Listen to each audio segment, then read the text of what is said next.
The Monetary Policy Committee noted that the inflation is currently below the target. It is supported by a sharp fall in food inflation. Moreover, there is a decisive improvement in the inflation outlook. As per projections, there is now a greater confidence of a durable alignment of headline inflation with the target of 4% over a 12-month horizon. Well, the Reserve Bank of India's policy was distinctly more dovish than what the market expected. Everyone expected a rate cut, but only a minority expected a change in stance as well to accommodative from neutral. Secondly, very few expected the Reserve Bank to cut both its growth and inflation forecast, even if they themselves had cut their forecasts. This was doubly a dovish delight.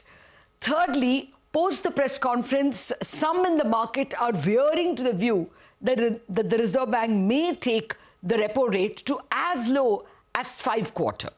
Finally, the governor almost seemed to assure that he will keep liquidity surplus up to 1% of the deposits. That is around 2 trillion rupees. He didn't say as much, but he seemed to imply that, and that was, of course, music to the ears of bankers.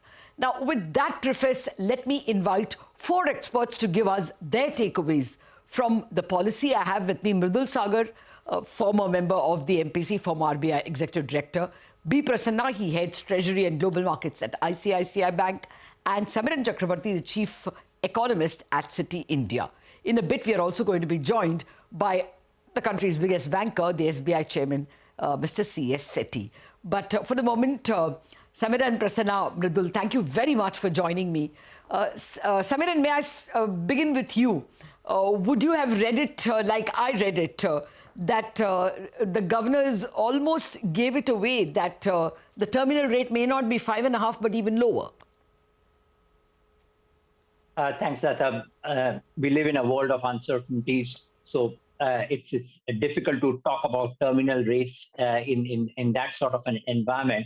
But having said that, I think what I picked up from the policy is, and then governor's press conference, is that he's indicating that about 1.5% is a reasonable neutral rate. And if we juxtapose that on our average inflation forecast of about 4% for FY26, then we arrive at something like a 5.5 on the policy rate, which we believe is very much doable. If we go in the increment of 25 basis points, then it will be already August when we will be going to 5.5. So whether we will need to do a rate cut in October will depend much upon by then what kind of growth signals we are getting. My sense is that we will not allow growth rates to dip below 6%. So if there are signs that we are going there, then both fiscal and monetary policy action could be more aggressive.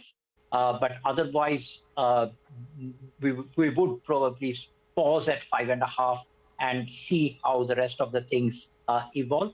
But what we have also written in our report is that if the need be, then this is a time when RBI can go below neutral as the downside risk to growth far outweigh the upside risk to inflation. Okay, then let me take that to Mridul. Mridul, the governor, the Reserve Bank has cut the growth forecast to 6.5. Have they cut it enough? Latha, to my mind, the growth could fall faster than that and could hit around 6% this year.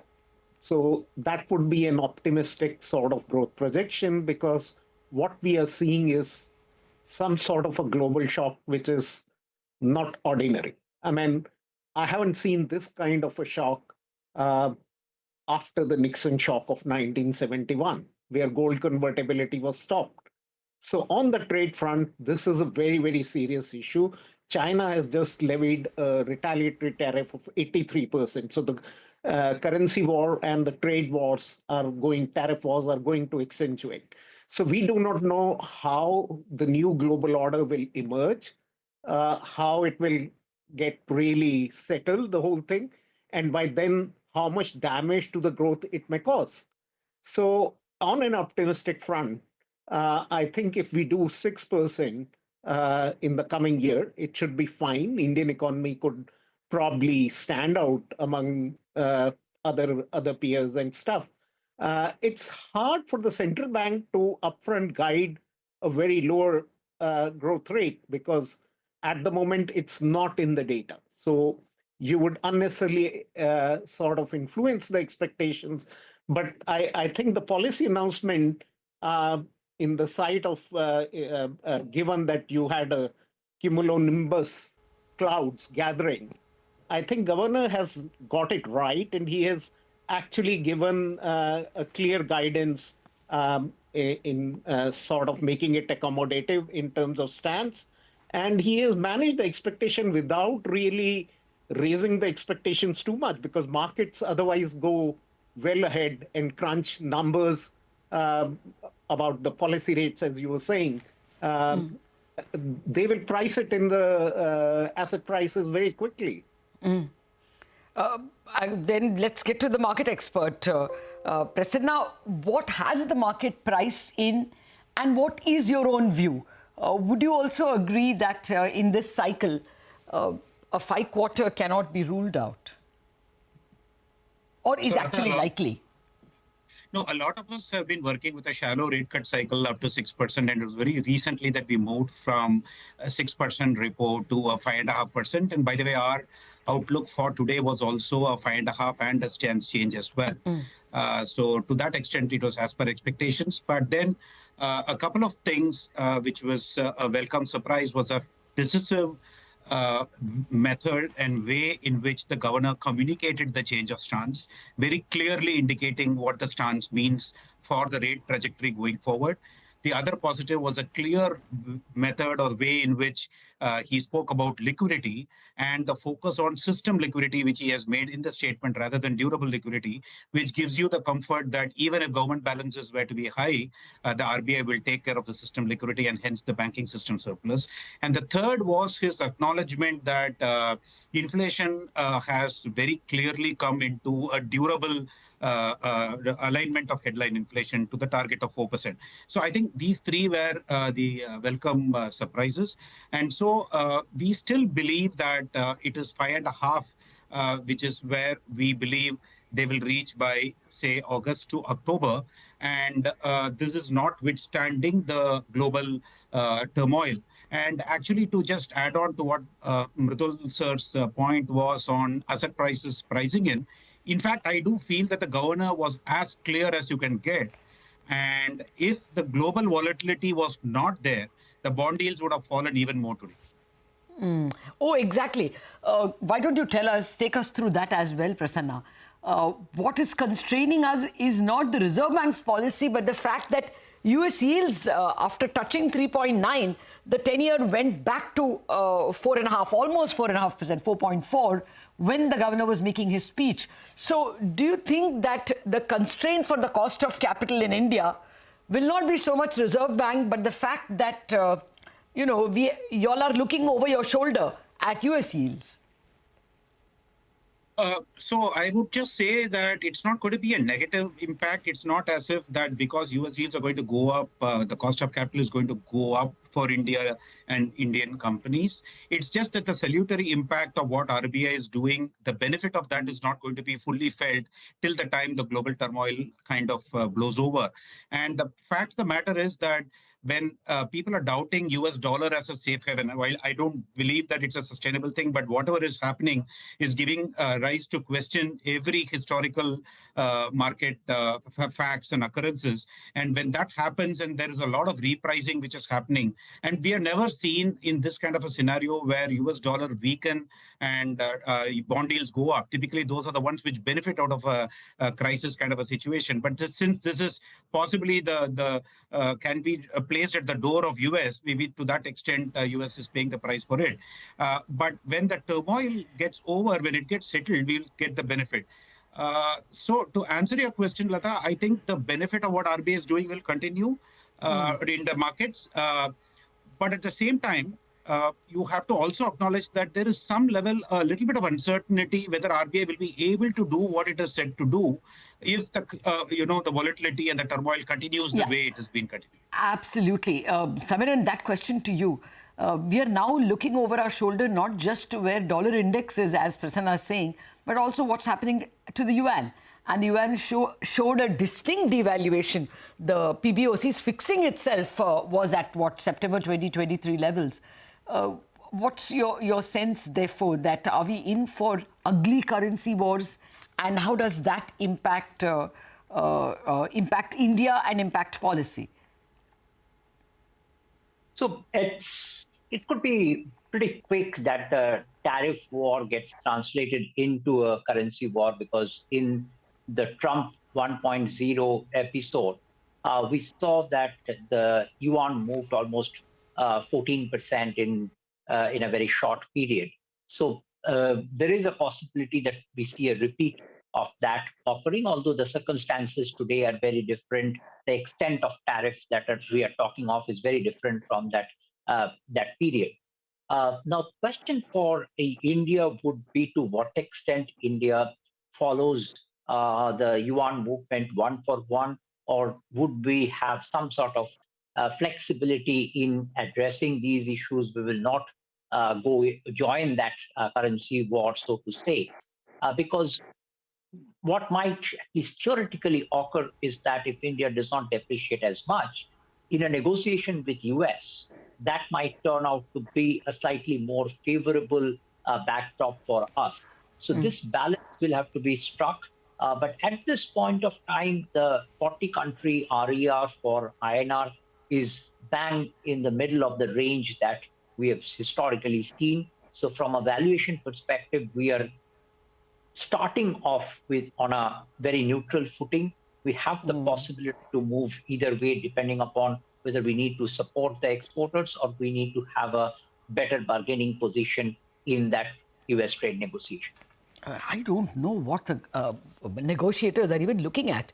If you looked at the way they fix tariffs, they don't seem to give a damn about tariffs or non-tariff barriers. They just want the bottom line. Don't have a trade surplus with me. Let's see what turn the negotiations take. Mridul, would you say that we are in for reasonably not just disinflationary but deflationary times?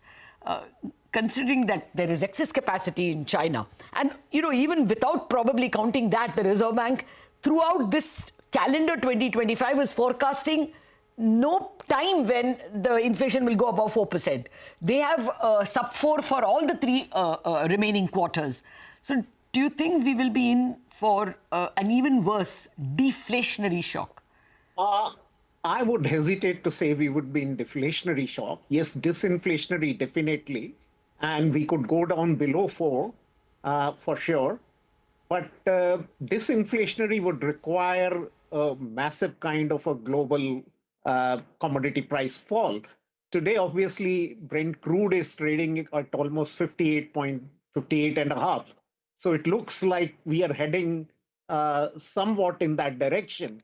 But even with those kind of numbers, given the nature of the Indian economy, even if we get a negative inflation, it would be very, very ephemeral at some point. I don't see it as a sustained negative inflation coming into being. In any case, the other thing is it would add to our kind of space for the monetary policy to act. Today, we are at neutral rates, in my view, Latha, like with 4.4% inflation expectations 1 year down the line. Our real policy rate is at 1.6%, which is almost the middle of the range which RBI has given in terms of the neutral rate.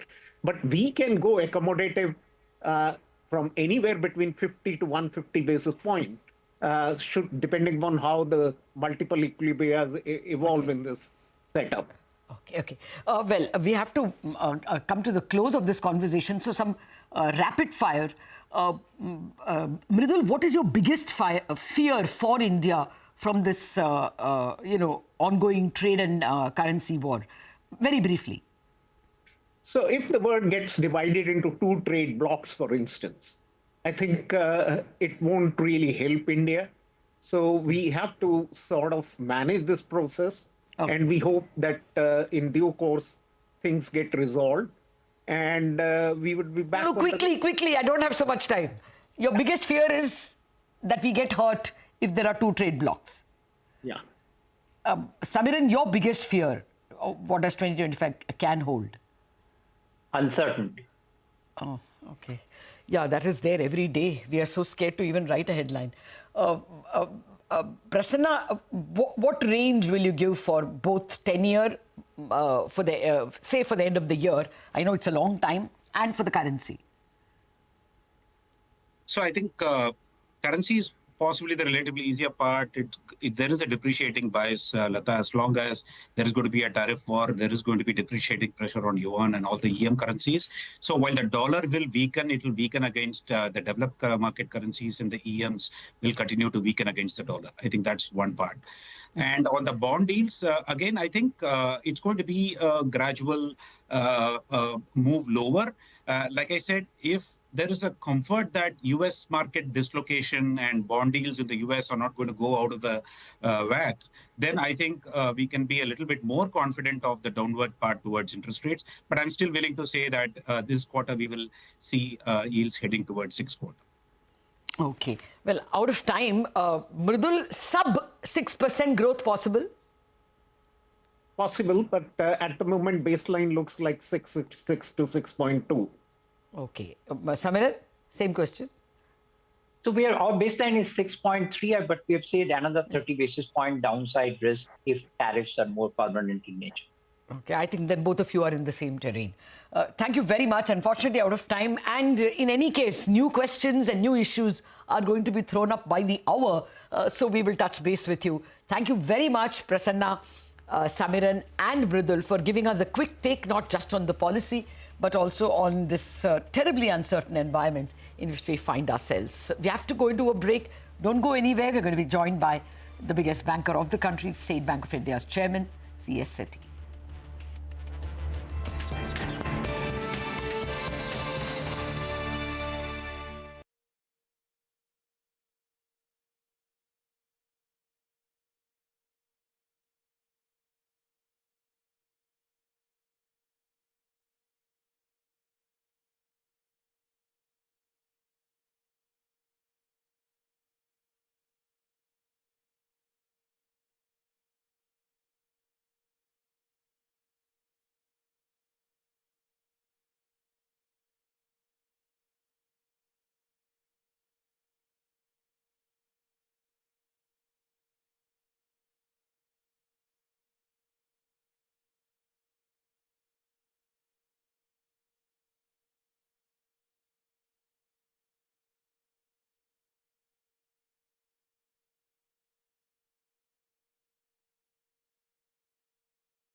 Welcome back. We are watching our special coverage of the Reserve Bank of India's monetary policy.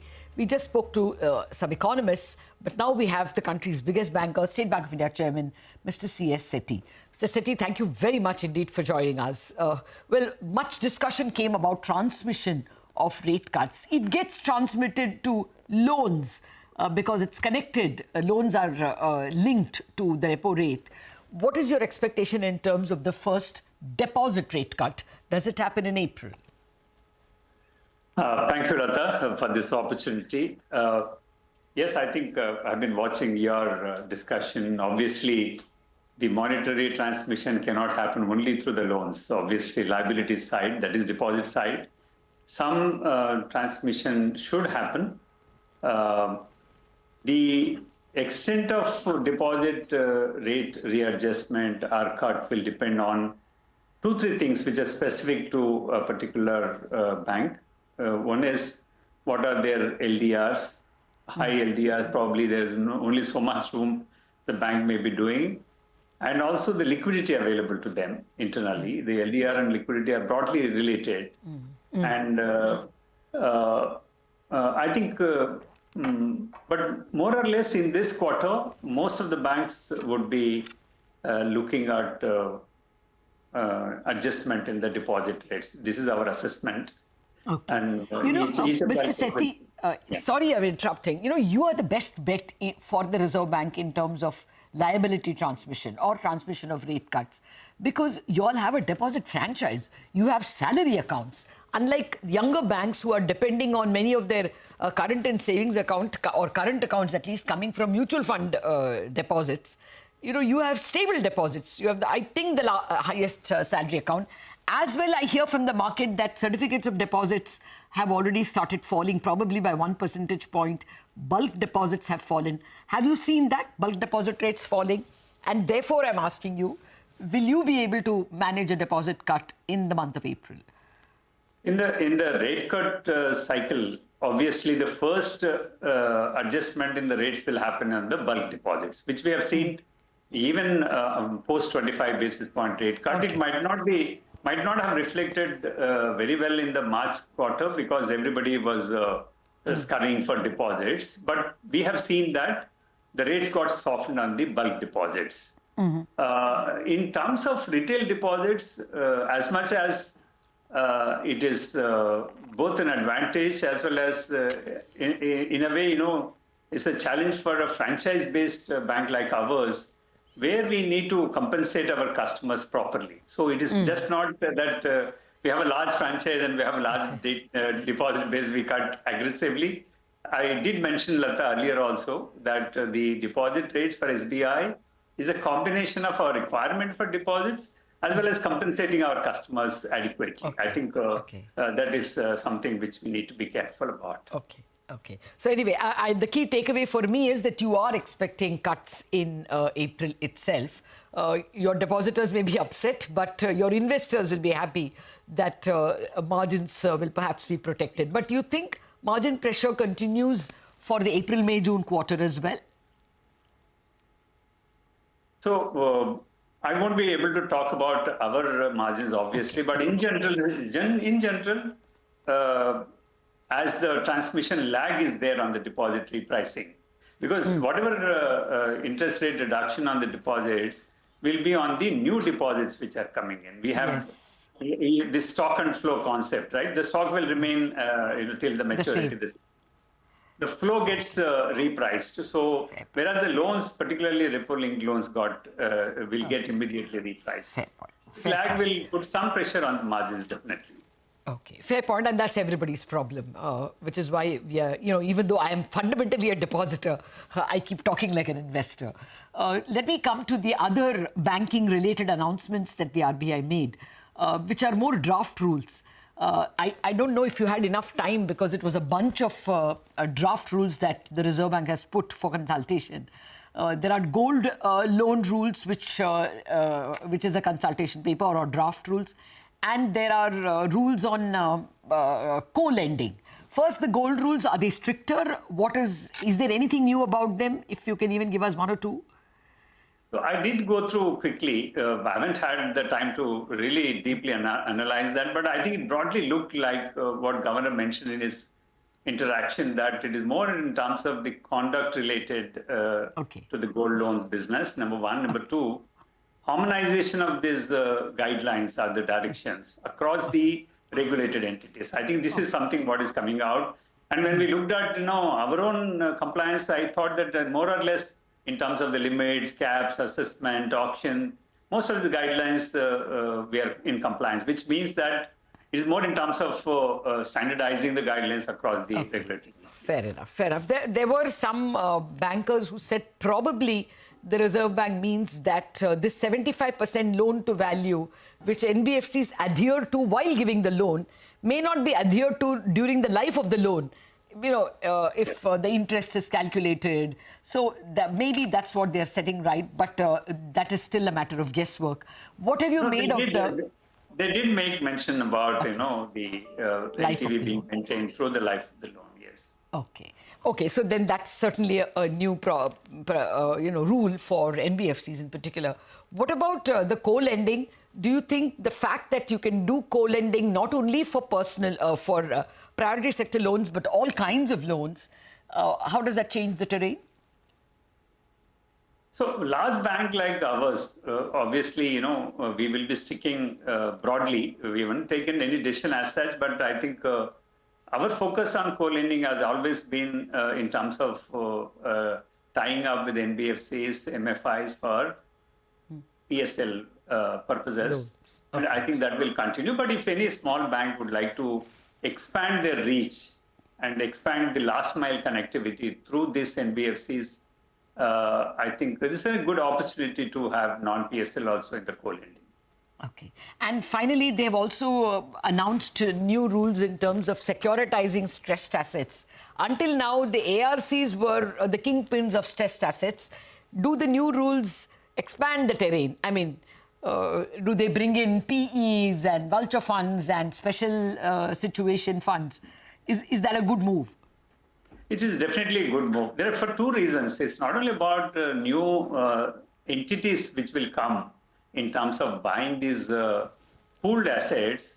The pooling of stressed asset is also something what did not have much clarity in terms of the regulatory point of view. While we did attempt in the past putting the pool together and selling to an ARC, we do have some experience. But expanding beyond ARCs definitely will bring new capital required for this securitization purposes. More importantly, I think the draft guidelines also defined what is a pool of stressed assets and what are the pools which cannot be securitized even if they are stressed, like educational loan, farm credit. I think there's a lot more clarity in terms of what securitization and pooling what we can do. I think it's a good move in my view. And there are also resolution entities which have been brought in, which means that the capital is brought in by an entity and also a resolution entity, including incidentally, ARCs also can be a resolution entity. So yes. I think the ARCs will not become irrelevant. I think still they will have a role to play. No, I'm sorry if I conveyed that idea. What I meant was that they were the only guys in the play. Now, perhaps, there can be more actors. Just a final word, sir. What's your sense in terms of loan growth? There is a bit of a gloom because of the tariff war. Should we be prepared for, some slowness or, much slowness in the economy and therefore in loan growth? I'm quite optimistic in the sense that if the inflation, liquidity, and the growth rate, even if it's slightly moderated at 6.5, are the ones which we are looking, which means that 6.5 real GDP and 3.5% inflation, we are broadly at nominal GDP of 10% as the budget expectation. Credit growth is generally 2 to 3% over the nominal GDP. So if these numbers play out, I think we would be looking at 12 to 13%. There would be some seasonal variation from one quarter to another, but I think broadly we'll be. Just one very quick question that occurred to me. Are you worrying about bad loans in the export sector? See, I fully agree with the governor. What he said is that the overall export in the economy, the GDP is also small. Number one, number two, the export credit incidentally is much smaller. Oh. Many of the export-oriented entities are cash rich. It's a good as well as bad for us because we have never been able to lend to them in a big way. Okay. But it is also a fact that if they are not leveraged so much, we don't have to worry about the asset quality. Okay. Oh, that's a big relief actually at a time like this. Maybe you will get more business with them. Thank you very much, Mr. Setty, for explaining a bunch of things that the monetary policy threw up. And we do hope that FY26 is a good year for you and for SBI. Thank you very much for joining us. Thank you. Well, we have to wrap up on this special broadcast on the monetary policy. Thank you for watching. More news and headlines follow.